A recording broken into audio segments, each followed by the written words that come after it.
이 시간 함께 보실 성경 말씀은 구약 성경 전도서 제12장 9절부터 14절까지 말씀입니다.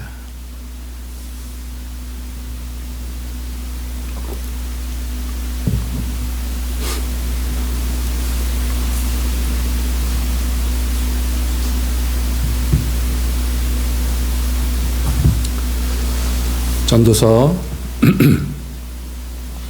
12장 9절부터 14절까지 함께 보겠습니다.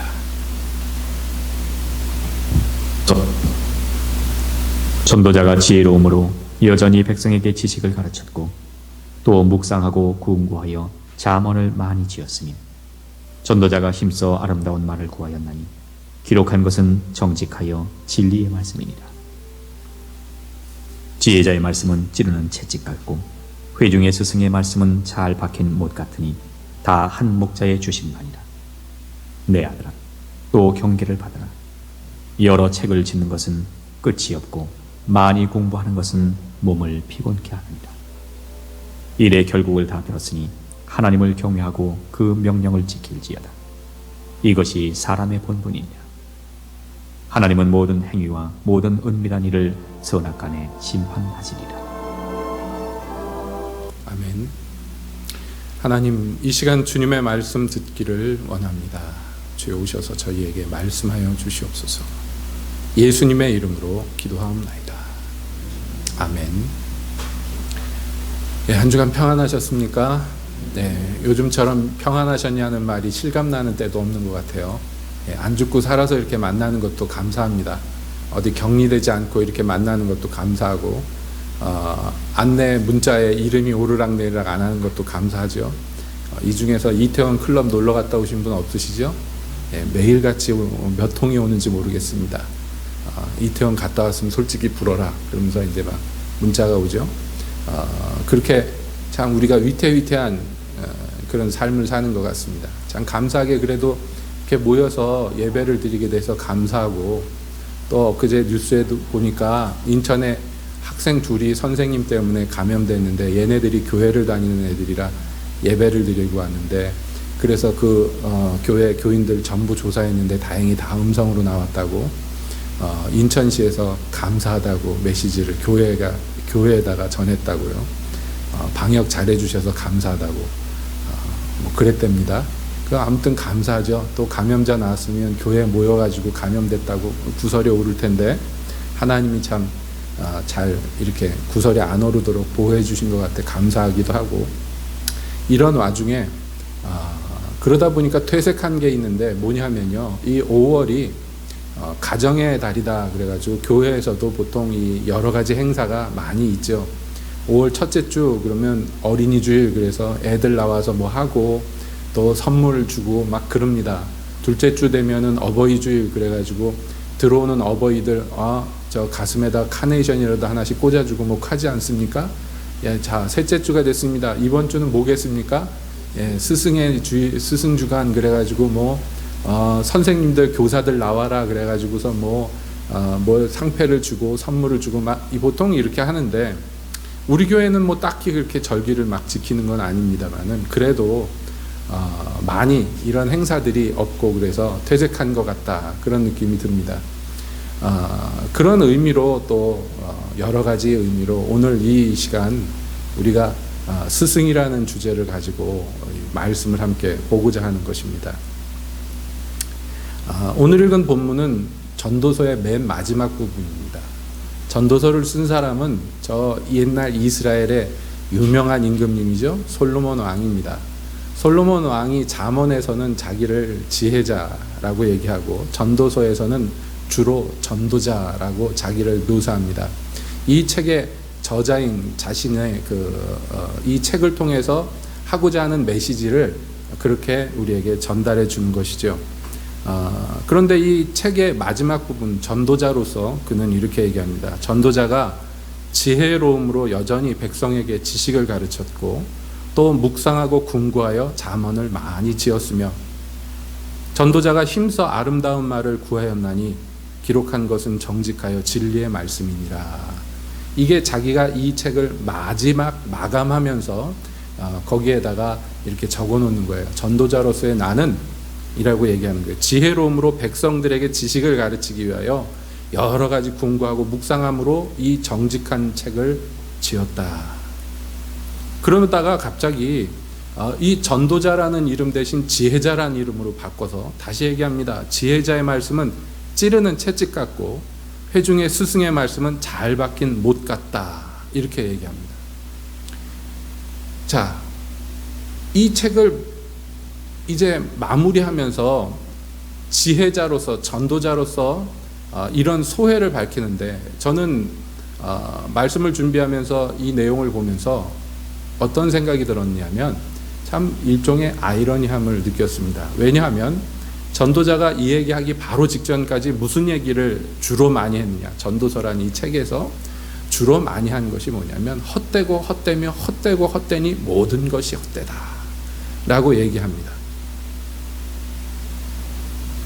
제가 하는 말이 과장이 아닌 것이 우리가 9절부터 보았습니다마는 마지막 장 8절에 뭐라고 하느냐. 전도자가 가로되 헛되고 헛되고 다 모든 것이 헛되도다 이렇게 얘기해요. 사실은 이 책의 내용은 여기서 끝나는 거예요. 8절에서. 그러니까 결론이 뭐냐. 시작부터 끝까지가 뭐냐면 우리 사는 이 세상이 얼마나 허망하고 얼마나 헛된 것임을 깨달아라. 그게 지혜다라고 얘기하는 거예요. 그러니까 허무하구나. 이제 뭐 그냥 아무렇게나 살아야 됐구나 라고 얘기하는 것이 아니라 우리가 아득바득 여기에서 뭔가를 만들고 짓고 남기려고 하고 뭘 하려고 아득바득하는 모든 것이 인생이라는 것 자체가 얼마나 허망하고 허무한 것인가 깨달아라. 여기에서 지혜가 시작된다라고 전도자가 외치고 또 외치는 것입니다. 그래서 심지어는 뭐라고까지 얘기하느냐면 전도자가 이렇게 외치는 것 같지도 사실은 다 허망하다 이렇게 얘기하는 거예요. 예? 지혜로 하져라 백성들에게 가르치는데 그거조차도 허무하고 허망한 일이에요. 왜 그렇게 얘기하는가 하면 사실 뭐 세상에서도 그렇잖아요. 사람 고쳐 못 쓴다고 암만 얘기하면 고쳐집니까? 예? 스스로를 보세요. 여러분 고쳐지든가요? 그냥 타고난 대로 살다가 그러고 그냥 대부분 죽지 않습니까?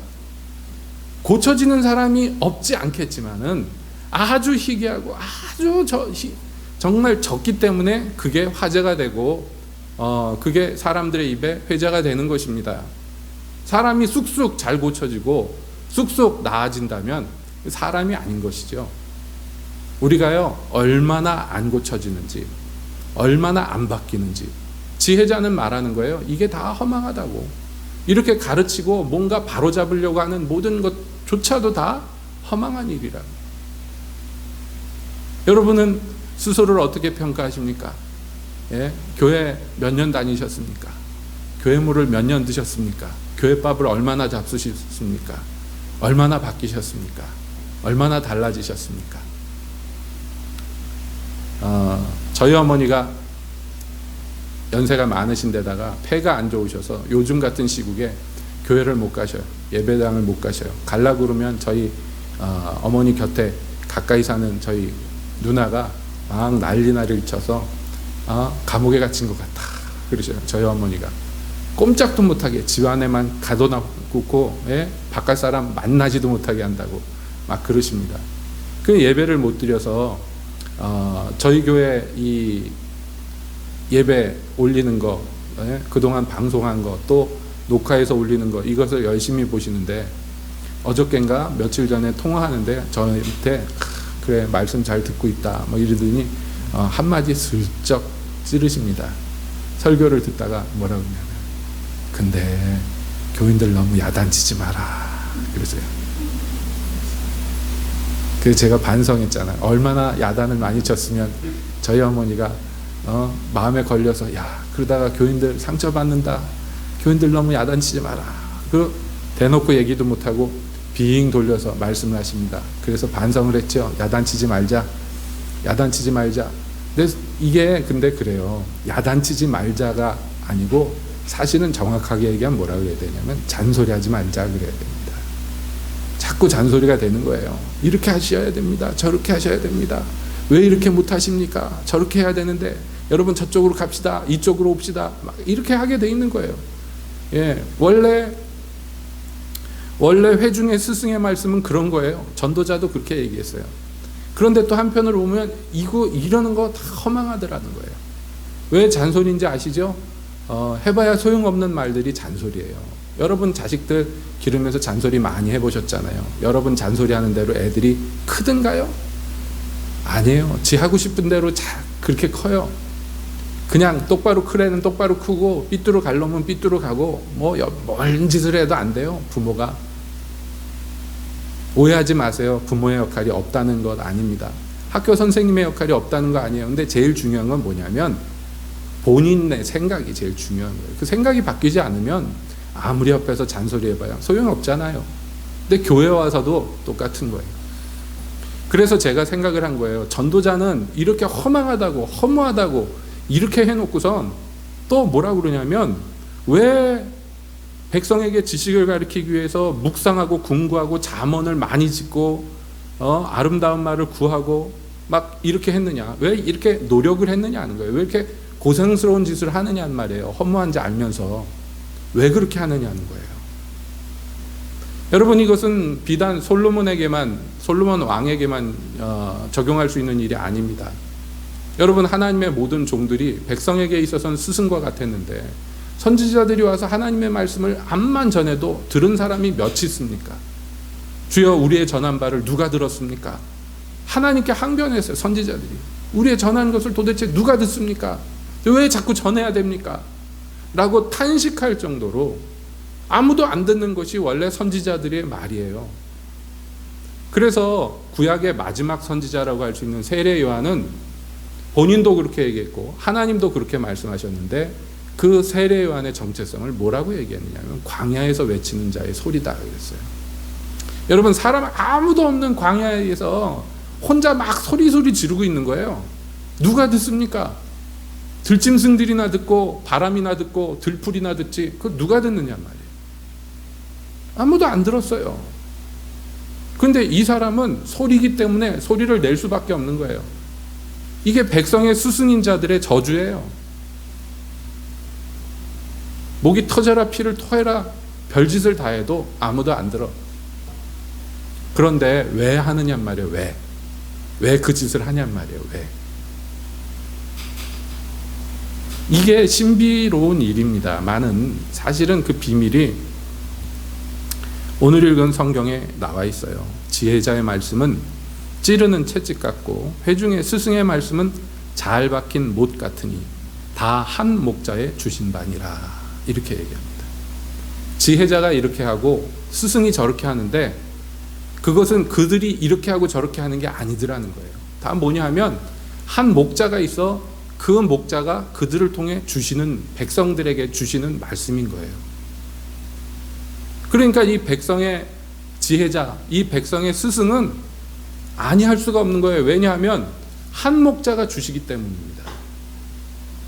이게 모든 백성들이 안 듣고 핍박하고 돌 던지고 죽이고자 해도 입을 다물지 못하는 선지자들의 비애예요. 왜요? 그게 자기 의견 같으면 아유 더럽고 치사해서 안 하고 말어. 근데 그럴 수가 없는 거예요. 그럴 수가 없는 것입니다. 제가 과거에 교회 생활을 하다가 어떤 노래를 처음 들었는데 했습니다. 뭐야? 무슨 노래냐면 이런 거. 여러분 아시는 노래예요. 주의 임재에 갇혀 주의 사랑에 매여 그러는데 그랬어요. 갇힌 거예요. 꼼짝 못하는 거예요. 묶인 거예요. 어떻게 도망갈 길이 없는 거예요. 이게 하나님의 사람들의 어쩔 수 없는 분복인 것입니다. 백성들에게 암만 지혜를 전해도 대부분의 백성들이 지혜를 못 얻을 걸 알아요. 자기 일이 허무한 것도 압니다. 그런데 전도자는 길 모퉁이에서 외치는 거예요. 시장 어귀에서 소리 지르는 것입니다. 지혜는 외치는 것입니다. 아무도 안 듣는데 외쳐요. 왜냐하면 그의 목자가 외치게 하기 때문입니다. 말하게 하기 때문이에요. 그러므로 여러분, 이것은 어렵고 힘든 길입니다. 스승의 길은 그런 것이에요. 그런데 문제가 있어요. 큰 문제가 있어요.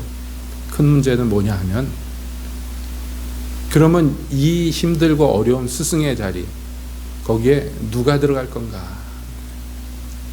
누가 들어갈 건가? 누가 들어가야 하는가? 여러분 다 답을 아실 줄 압니다. 여러분, 이 자리에는요, 우리 기독교인이라고 불리는 사람들 한 명도 예외 없이 다 들어가야 되는 자리예요. 왜냐하면 예수님께서 마지막으로 가장 큰 명령을 교회에게다 주셨는데, 그게 뭐냐면 땅 끝까지 이르러 내가 너희에게 가르친 모든 것을 모든 사람들에게 가르쳐서 지키게 하라 그랬어요. 너는 조금 학력이 부족하니까, 가방끈이 짧으니까 너는 좀 너는 혀가 좀 짧으니까 너는 제외, 너는 얼굴이 안 이쁘니까 제외, 너는 키가 작으니까, 키가 크니까, 부유하니까, 가난하니까 너는 열외, 이런 거 하나도 없어요. 너는 늙었으니까, 너는 어리니까, 이런 거 하나도 없어요. 그냥 모든 그리스도의 모든 제자들에게는 이것을 그냥 부여하셨어요. 네가 나한테 배운 거 그거 가서 전달해라. 한 목자가 주셨기 때문에 전달해야 되는 거예요. 전달 안 하면 안 되는 거예요. 이것은 그러므로 의무이기도 합니다. 또한 말이죠. 진짜 그 한 목자에게 이 말씀을 들었으면 전하지 않고 견딜 수가 없는 거예요. 가르치지 않고 참을 수가 없는 거예요. 하도 백성들이 안 들어서 어떤 선지자는 이렇게 작정합니다.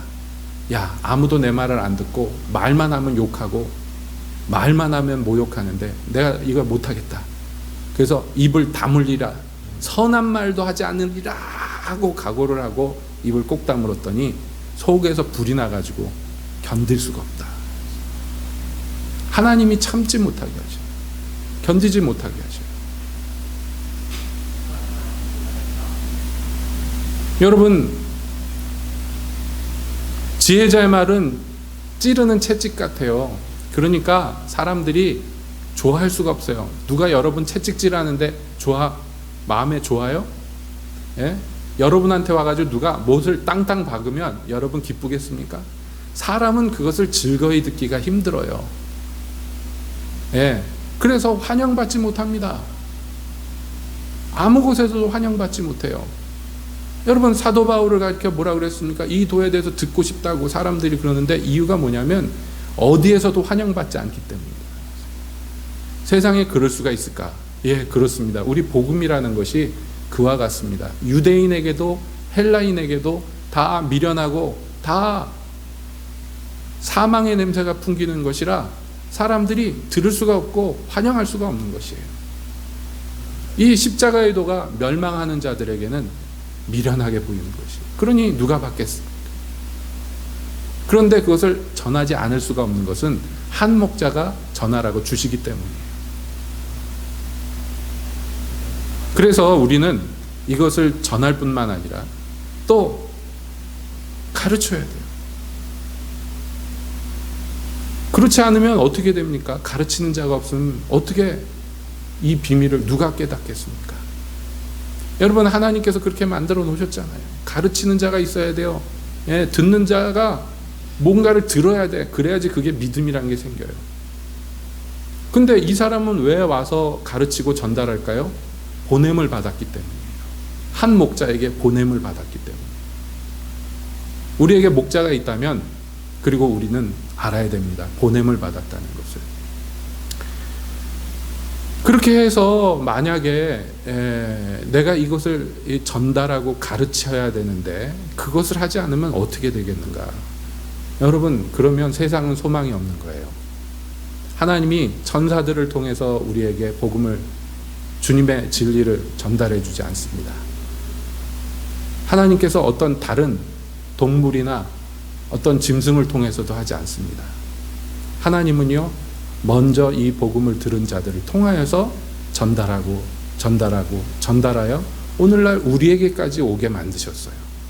이게 하나님이 하시는 묘한 일입니다. 여러분 그렇지 않겠어요?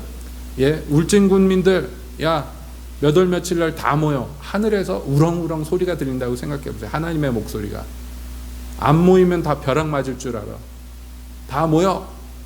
다 모이면 거기에서 하나님께서 천사 한 명 보내가지고, 자, 이제부터 똑바로 들어. 이거 다 끝나면 시험 볼 거야. 60점 이하는 다 지옥 가.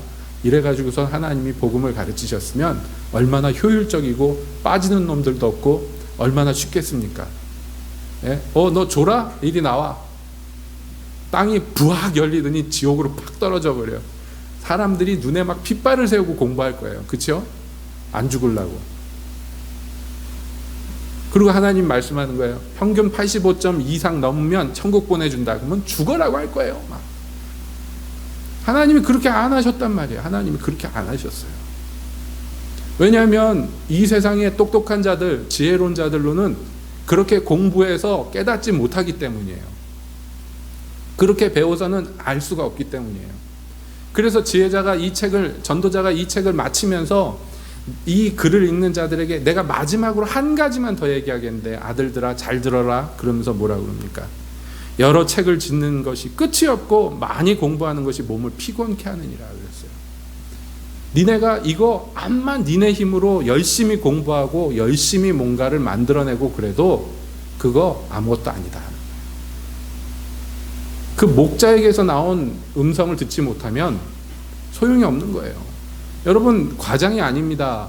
정말 머리 좋은 사람들이, 천재라고 생각되는 사람들이요, 도대체 이 세상은 어떻게 만들어진 걸까?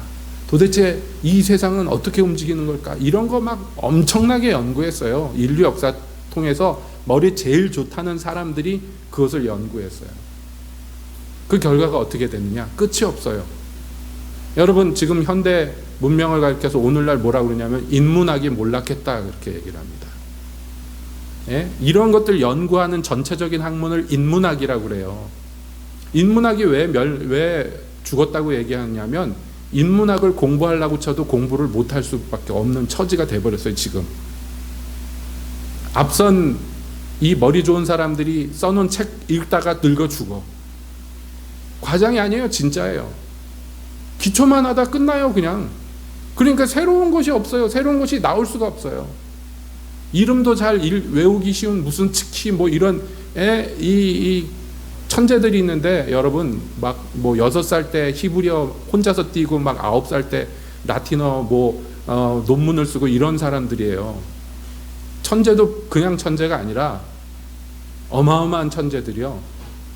평생 연구하고 책을 써대는데 그 사람 저술만 읽으려고 해도 늙어 죽어요. 그런데 뭘 읽어야지. 이것도 읽고 저것도 읽어서 비교해서 비판해가지고 뭔가 새로운 걸 만들어내야 되는데 이걸 못하게 돼버렸어요. 왜냐하면 끝이 없기 때문에. 공부하려고 그러는데 끝이 없어요. 인문학 좀 공부하는 사람들이 하나같이 하는 말이 그거예요. 공부 좀 하려고 그러면 힘이 딸려서 이제 늙어서 눈이 안 보여서 못한대. 새로운 게 안 나와요. 예? 19세기, 20세기 초반 지나서 새로운 게 나온 게 없어요. 다 재탕이고 다 인용이에요. 정말 전도자의 말이 맞아요. 내가 다 해봤는데 아무것도 아니더라. 여러분, 세상에서 제일 지혜로웠던 사람이 하는 얘기예요. 책도 많이 써보고 사전도 만들어보고 백과사전도 내보고 노래도 지어보고 별거 다 해봤는데 이거 다 헛되더라. 끝이 없다. 그러니까 마지막으로 당부하는데 거기에 신경 쓰지 말고 스승의 말에 귀를 기울여라. 일의 결국을 다 들었으니 하나님을 경외하고 그 명령을 지킬지어다. 이것이 사람의 본분이다. 새로운 게 뭔가 내가 좋아하는 게 뭔가 하지 말고 그냥 들은 것 지키는 것만 해도 그것으로 훌륭하다. 왜냐하면 그것도 못하거든. 그것도 다 할 수가 없어요. 스승의 말을 들었습니까? 제일 좋은 제자는 누구냐면 그 들은 대로 하는 사람이에요. 더도 덜도 아니에요. 이것이 사람의 본분이에요. 하나님의 말씀에 이렇습니다. 그러면 아, 그렇구나. 그날 가서 그대로 하는 사람이 복받은 사람이에요. 그래서 그리스도는 하나님 안에서 우리에게 아멘만 되신다 그랬어요. 그리스도 안에서는 아니오가 없어요. 다 예. 그냥 하나님이 말씀하시면 그리스도는 하나님과 동등되심에도 불구하고 다 예 했습니다. 그리고 우리에게 본을 보이셨어요. 아멘, 예 하고 따라가는 거예요. 그리스도가 하나님과 동등되시면서 가장 훌륭한 제자여 종의 본분을 보이셨기 때문에 우리에게 가장 훌륭한 선생님이 되시고 스승이 되시는 거예요. 이것이 여러분 우리의 본분입니다. 그래서 이사야서 30장에서는 하나님이 이렇게 얘기하셔요. 주께서 너희에게 환난의 떡과 고생의 물을 주시나 내 스승은 다시 숨기지 아니하리니 내 눈이 내 스승을 볼 것이며 너희가 우편으로 치우치든지 좌편으로 치우치든지 내 뒤에서 말소리가 내 귀에 들려 이르기를 이것이 정론이 너희는 이리로 행하라 할 것이며 또 너희가 너희 조각된 우상에 입힌 은과 부어 만든 우상에 올린 금을 더럽게 하여 불결한 물건을 던짐같이 던지며 이르기를 나가라 하리라. 이스라엘의 회복을 예언하시면서 하신 말씀이에요. 그들의 죄 때문에 잘못된 길로 걸은 것 때문에 하나님께서 너희에게 고생의 물, 환난의 떡, 먹고 마시는 게 다 고생스럽겠지만은 그러나 스승님만은 너희에게 허락하실 것이다. 여러분 이것이 하나님의 백성에게 있어서 유일한 소망인지도 모릅니다.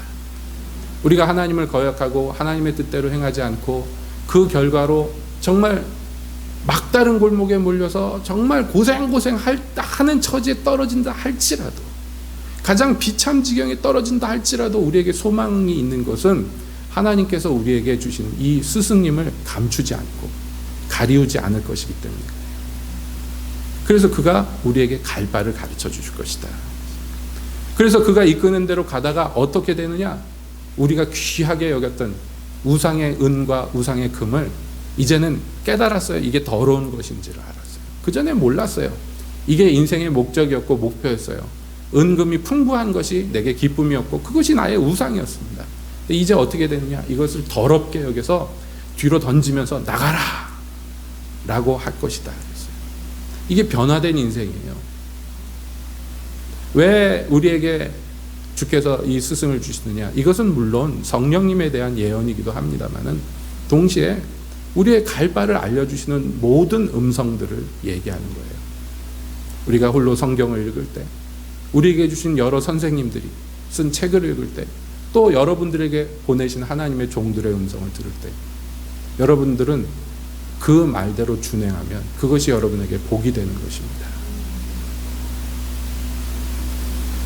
그러므로 우리는 그 말을 듣고 따라갈 뿐만 아니라 그 다음에 뭘 해야 되냐면 이 스승들의 행실을 본받는 것입니다. 스승이라는 것은 단지 정보만 전달해 주는 것이 아니라 거룩한 본이 되기 때문에 그렇습니다. 스승이라는 것이 그러한 것입니다. 그래서 사도 바울은 말했습니다. 그리스도 안에서 일만 스승이 있으되 아비는 많지 아니하니 그리스도 예수 안에서 복음으로써 내가 너희를 낳았음이라. 그러므로 내가 너희에게 권하노니 너희는 나를 본받는 자가 되라 라고 말합니다. 이게 진정한 의미의 스승이기 때문에 그래요. 여러분 누군가에게 내가 본받는 자가 되어야 될 뿐만 아니라 또한 나는 그들의 본을 받아 쫓아가는 사람들이 되어야 됩니다. 우리 앞서서 이 경주를 달린 경주자들이 많이 있어요. 여러분 그 길을 쫓아가야 됩니다. 그래서 저도 그렇지만은 이제 막 예수 믿고 막 신앙이 막 자라나가는 분들에게 많이 권면해드리는 이거 좀 읽어보세요 하고 드리는 책들이 다 주로 무슨 내용이냐면 우리 앞서간 신앙의 인물들이 걸어간 얘기들이에요. 그래서 제 젊었을 때 많이 읽은 책 중에 종류 중에 하나가 뭐냐면 우리 앞서간 분들의 전기, 자서전 이런 것들을 굉장히 즐겁게 많이 읽었습니다. 그분들의 삶이 다 완벽하고 온전한 것이 아니에요. 약점도 있고 잘못한 것들도 있습니다. 그럼에도 불구하고 그렇게 읽는 것은 본받아야 될 것들이 있기 때문이에요. 알아야 될 것들이 있기 때문이에요. 앞서간 사람들이 개척한 길이 있어요. 그래서 우리에게 이 지혜가 있는데 뭐냐면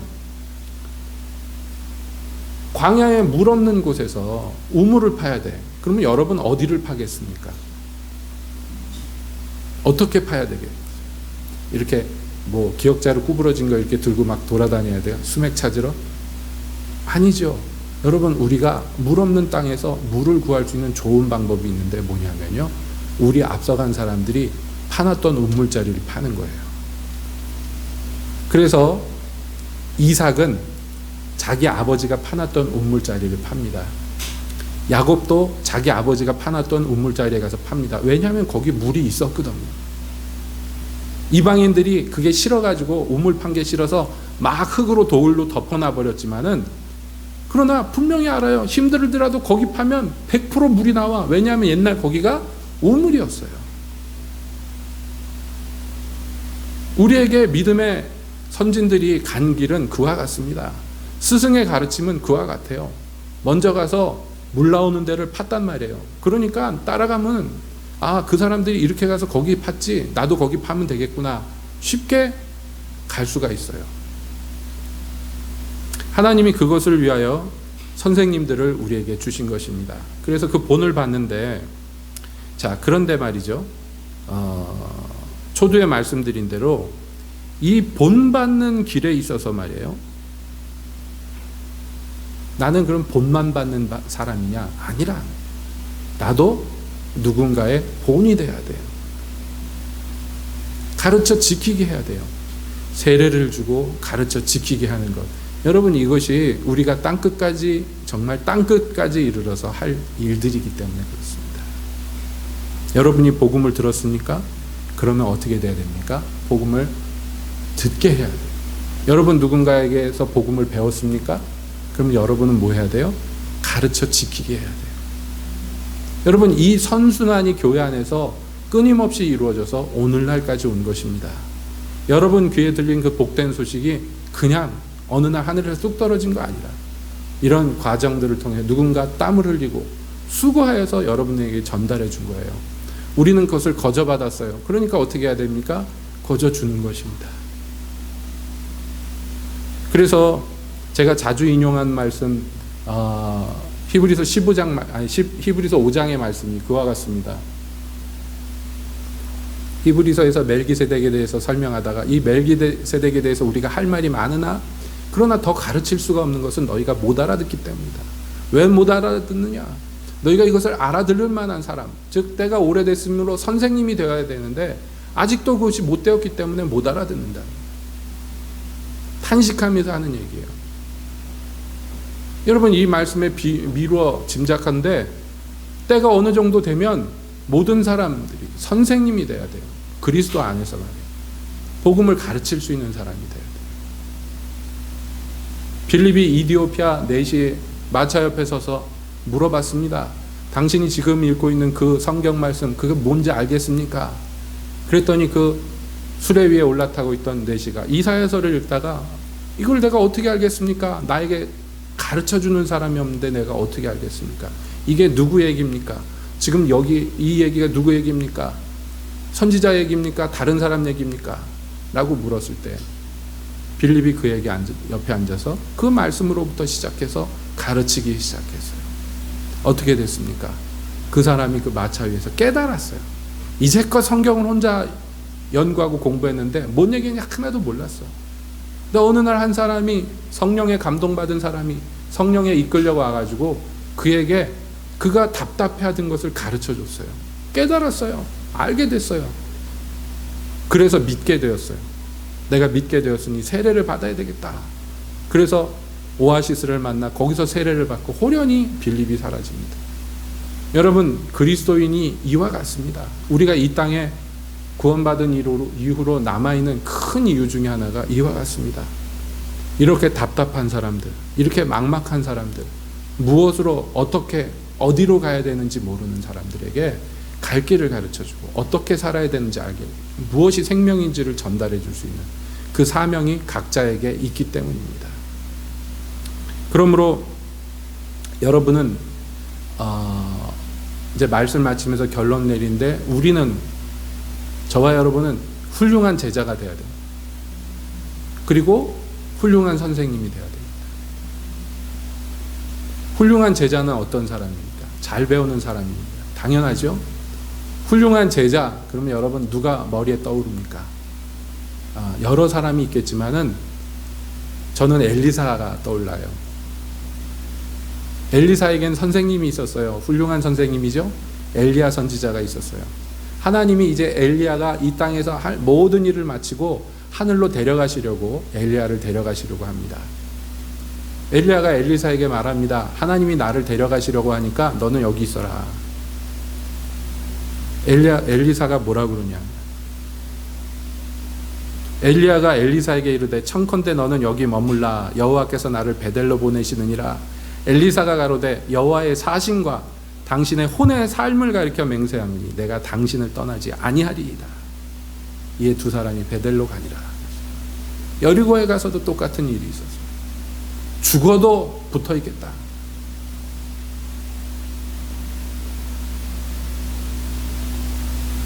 마침내 마지막에 엘리야가 물어봅니다.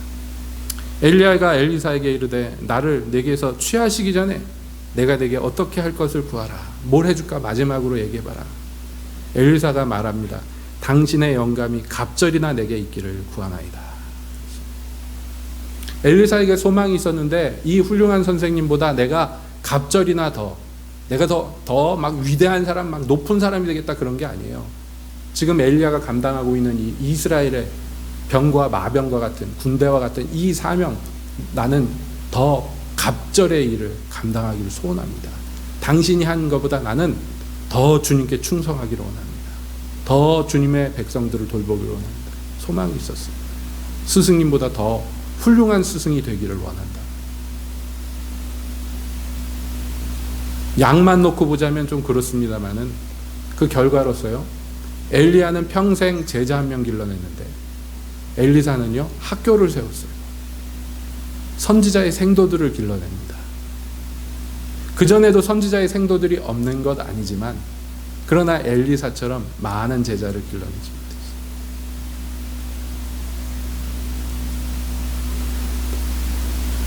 여러분 이 소망이 있는 거예요. 이게 제일 좋은 제자예요. 나도 훌륭한 선생님이 됐으면 좋겠다. 나도 훌륭한 전도자, 지혜자 그 역할을 감당할 수 있었으면 좋겠다. 라는 소망. 이 소망이 있어서 뭘 합니까? 선생님 곁에 딱 붙어 있어요. 그건 열심히 공부한다는 거예요. 같이 먹고 그냥 논다는 얘기가 아닙니다. 왜 붙어 있어요? 배울 게 많잖아. 이 양반한테 붙어 있어야지 하나님의 은혜를 입잖아요. 그러니까 열심히 배우는 거예요. 열심히. 소망이 있는 거예요. 소망이. 드물지만 희귀하지만 저도 신앙생활하면서 이런 분들을 몇몇 만났습니다. 가르쳐 주려고 안 하는데 자기가 알아가지고 빌붙어서라도 어떻게든지 배우려고 하는 사람들. 여러분 그런 분들 중에서 그 소망이 이루어지지 않은 사람을 본 적이 없어요. 이 거룩한 소망이 있는 사람들은 그 소망이 반드시 이루어집니다. 부끄럽지만 저도 한참 배우러 다닐 때 누가 뭘 가르쳐 준다 그러면 뭐 어디라도 쫓아다니고 누구한테라도 배우려고 했어요. 쓸데없는 것도 많이 배웠지만 복된 것도 많이 배웠습니다. 그렇게 저렇게 배운 것들이 여러분들에게도 조금이나마 유익으로 이렇게 펼쳐지고 있는 것입니다. 그래서 기대하는 것은 저에게 배운 여러분들도 훌륭한 선생님이 됐으면 좋겠어요. 각자가. 그래서 저도 손자를 좀 봤으면 좋겠어요. 무슨 뜻인지 아시죠? 네, 오해하시는 분 없죠? 사도 바울은 세상 떠나기 직전에 그 믿음의 아들, 자기의 제자 중에 제자인 디모데에게 신신당부합니다. 하나님 앞과 산자와 죽은 자를 심판하실 그리스도 예수 앞에서 그의 나타나실 것과 그의 나라를 두고 엄히 명하노니 주님의 나라가 곧 임하고 그분이 여러분 앞에 서실 거예요. 그래서 엄히 명할 수밖에 없는 거예요. 너는 말씀을 전파하라. 때를 얻든지 못 얻든지 항상 힘쓰라. 범사의 오래 참음과 가르침으로 경책하며 경계하며 권하라. 때가 이르리니 사람이 바른 교훈을 받지 아니하며 귀가 가리워서 자기의 사욕을 쫓을 스승을 많이 두고 또 그 귀를 진리에서 돌이켜 허탄한 이야기를 쫓으리라. 그러나 너는 모든 일에 근신하여 고난을 받으며 전도인의 일을 하며 내 직무를 다하라. 이렇게 살아간 스승이 그 제자에게 당부한 엄히 부탁하는데, 너 안 듣는 사람들이 많이 생겨날 거야. 그래도 듣든지 아니 듣든지 전하고 가르치고 권면하고 경책하라. 이게 전도인의 일이라고. 모든 일에 근신하며 고난을 받으며 전도인의 일을 하며 내 직무를 다하라고 당부했습니다. 저도 여러분들에게 이렇게 권면 드리고 싶어요. 그냥 하는 거 아니에요. 이렇게 엄히 명하면 또 우리 어머니가 보시고 교인들 야단치지 말라는데 또 야단쳤구나 그러실까 봐 하는데, 이루고 싶어요. 저도 이런 좋은 선생님이 되고 싶고 여러분들도 이렇게 좋은 스승이 되셨으면 참으로 좋겠습니다. 원하는 자들이 원하는 바를 얻는 것이고 구하는 자가 구한 바를 받는 것이니 이 거룩한 소망 품고 소원하시기를 예수님의 이름으로 축복드립니다. 기도하겠습니다.